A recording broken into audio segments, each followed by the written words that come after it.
Grasshopper and Ant. A dense forest was inhabited by grasshoppers and ants. These ants are always active.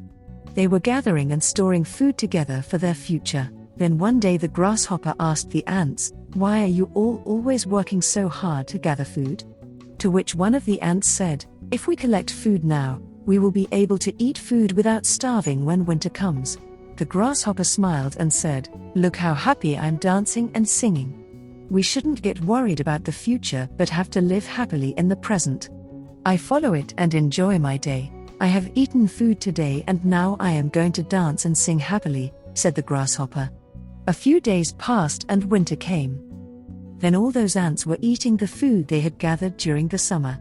But this grasshopper got no food to eat. This grasshopper roamed here and there hungry in search of food. But there was no food anywhere. Finally the grasshopper came looking for the ants. The grasshopper asked, "I am very hungry. I want food and a place to stay." Then the ant asked, "You said that you will never be sad about the future. Did you see now? If you have collected food and a place to stay during the summer season, do you have to suffer like this?" Only then did the grasshopper realize its mistake, and then the ant gave the grasshopper food to eat and a place to stay. The grasshopper also decided to collect food for the coming day.